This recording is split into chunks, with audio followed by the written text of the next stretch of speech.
Il est 12h30. Merci d'être avec nous pour ce flash info de la mi-journée. Hier se déroulait la finale du concours 2022 du meilleur apprenti de France national des métiers de la piscine. 13 apprentis venus de toute la France se sont mesurés le temps d'une journée à travers 3 épreuves théoriques et pratiques. Une compétition d'excellence pour ces futurs professionnels. C'était dans les locaux du BTP CFA Vendée, le reportage de Colline Davy. La concentration est à son maximum.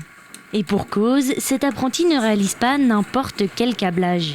C'est l'une des 3 épreuves qui récompenseront le meilleur apprenti de France des métiers de la piscine. Les concours meilleurs apprentis de France font partie pour nous de la formation. On présente le concours à tous nos jeunes, en CAP ou en brevet professionnel, pour se présenter à ce concours, parce que c'est un concours de l'excellence, et encadré aussi par des meilleurs ouvriers de France.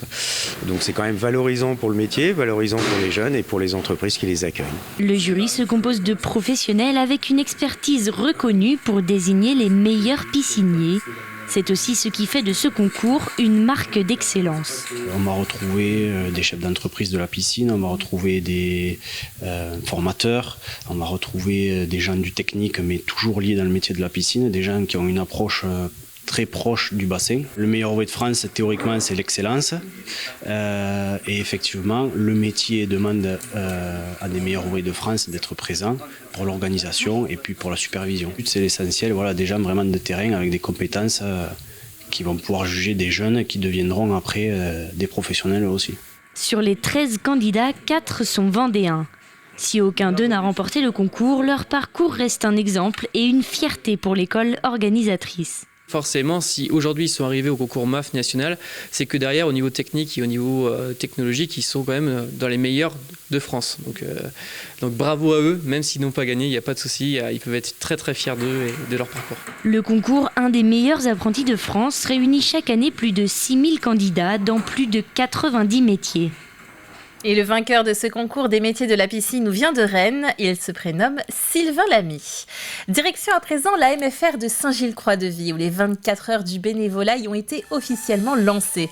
C'est un projet de la région pour sensibiliser les adolescents et jeunes adultes à l'engagement solidaire. Ils auront ainsi la possibilité de donner 4 heures de leur temps dans 6 associations différentes, ce qui nous fait bien 24 heures. Écoutons les détails. Sur des précédentes expériences, nous avons donc ce lycée angevin pour lequel ça avait été très très positif. Et là aujourd'hui, cette matinée de présentation auprès des jeunes, on a bien senti que ces jeunes sont très attentifs et demandeurs.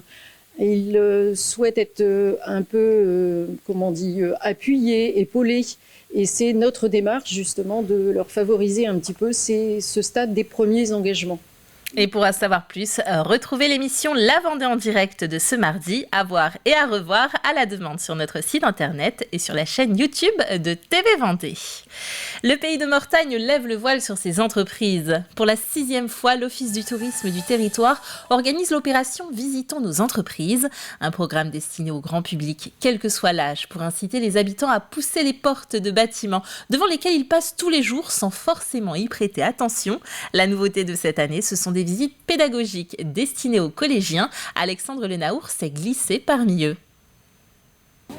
Une visite, ça se prépare. Armés de leurs gilets bien visibles, ces élèves de 4e du collège Olivier Messiaen ont mis un premier pas en entreprise. Hier matin, c'était découverte du secteur du transport et de la logistique au cœur des entrepôts de Daxer. C'était bien, on a appris beaucoup de choses, surtout les métiers. Je ne pensais pas qu'il y en avait beaucoup autant que ça. Les camions par exemple, je pensais que c'était un petit peu plus petit que ça. L'entreprise aussi, je pensais que c'était un petit peu plus petit.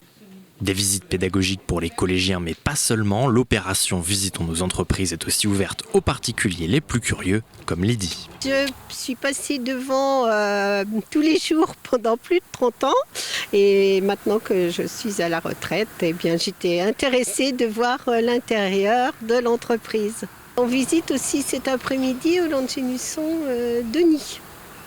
Donc c'est la journée visite. L'agenceur Denis Industrie basé au Landgenusson ouvrait aussi ses portes, une première pour l'entreprise à l'aube de son 70e anniversaire. Au menu des 1h15 de visite pour les 15 visiteurs, le suivi des produits, traitement des matières premières, vernis des pièces et assemblage. Nous, on a un métier très concret puisqu'on fabrique du mobilier qu'on installe dans des programmes immobiliers. Donc je pense que ça se voit. D'ailleurs, derrière vous, là, vous voyez des meubles. Donc c'est tout à fait tangible. Au début de la visite, on a vu des photos des chambres et des appartements, des hôtels, des résidences de vacances, des résidences pour étudiants qu'on équipe. Donc je pense que qu'on a un métier qui est tangible, qui se comprend aisément et quand même qui a un côté esthétique, donc qui est beau. Donc ça parle. Parmi les entreprises partenaires de l'opération, plusieurs continuent d'ouvrir leurs portes les prochains jours sur réservation. Date limite le 16 novembre pour profiter de ces visites gratuites et ouvertes à tous dans le pays de Mortagne. Le Puy du Fou termine sa saison 2022 avec une fréquentation en hausse de 2 points par rapport à 2019. Un succès inattendu pour les équipes dirigeantes. Pour le grand public, le parc est donc maintenant fermé pour l'hiver. Réouverture le 8 avril prochain. Et d'ici là, dans les coulisses, on s'active. Un nouveau spectacle doit être présenté en 2023, le Mime et l'Étoile. Un nouveau bâtiment a été construit pour l'accueillir près du bourg 1900. Une scène en forme circulaire et les visiteurs pourront y revivre les premiers pas du cinéma en noir et blanc. La billetterie de la saison 2023 vient par ailleurs d'ouvrir. Un mot de sport à présent et d'encouragement surtout pour la jeune Emma Louineau, 18 ans, championne de France de VTT trial depuis l'été dernier. Elle a été sélectionnée par la Fédération française de cyclisme pour nous représenter au championnat du monde à Abu Dhabi. La compétition commence aujourd'hui, on croise les doigts pour elle. Et puis J-45 avant le réveillon de Noël. Les collectivités sont sur le pied de guerre de cet événement incontournable. Au département, on a dévoilé hier le programme des festivités. On y retrouve des incontournables, le grand marché de Noël de Tifauge avec cette année la maison du Père Noël et la foire de Noël de Meizé, bien sûr, sur le thème oriental, une foire comme à Bethléem il y a 2000 ans et on y trouvera d'autres rendez-vous également. Au Hara, on a un spectacle équestre avec les animations tout autour.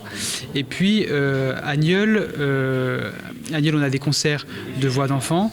Et enfin, la Chaboterie, un festival jeune public, donc vraiment adapté aux enfants. On essaie de s'améliorer, soit on renouvelle des spectacles, comme c'est le cas à la Chaboterie, soit on essaye, c'est le cas à Tifauge aussi, avec un mapping qui est revisité.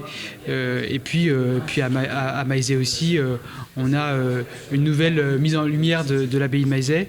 C'est la fin de ce flash. On se retrouve à 18h pour un nouveau journal complet. D'ici là, passez une très belle après-midi. À bientôt.